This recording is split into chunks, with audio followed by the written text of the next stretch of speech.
South Africa seeks more renewable energy amid power cuts. Johannesburg, AP. South Africa's president said Thursday the coal-dependent country will turn to more renewable energy as one way to help ease power cuts that have severely set back efforts to rebuild the weak economy. But he warned of more blackouts in the immediate future. South Africans have been outraged by rolling power cuts in the current midsummer that also have worried investors. The country relies on coal for some 77% of power needs, according to the Department of Energy, and some citizens were astounded when officials blamed wet coal in part for the blackouts. The outages are just the latest grievance in a country with 29% unemployment, widespread corruption and certain state-owned companies teetering on the edge of collapse.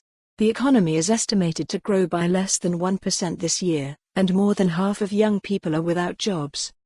President Cyril Ramaphosa's speech was delayed by an hour and a half as lawmakers with the populist Economic Freedom Fighters Party told him to sit down and argued that the Public Enterprises Minister, Pravin Gordhan, should step down. "We can't gather like normal here when things are abnormal," EFF spokesman Mbayiseni Ndlotsi called out. Party members later walked out of the chamber. Ramaphosa quickly acknowledged South Africa's problems. "Our economy has not grown at any meaningful rate for over a decade," he said, "and our public finances are under severe pressure."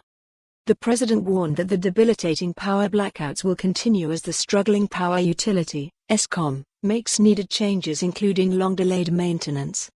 Over the next few months as Eskom works to restore its operational capabilities, we will be implementing measures that will fundamentally change the trajectory of energy generation in our country, Ramaphosa said. Among the solutions the government is pursuing is allowing commercial and industrial users to generate their own electricity and allowing municipalities to purchase electricity from independent power producers. South Africa also will purchase more from existing wind and solar plants. "We undertake this decisive shift in our energy trajectory at a time when humankind faces its greatest existential threat in the form of climate change," the president said, and he vowed to finalize the climate change bill with its framework to reduce the country's vulnerability to global warming. Ramaphosa's term that began when the ruling African National Congress won last year's elections with its weakest victory ever has been challenging.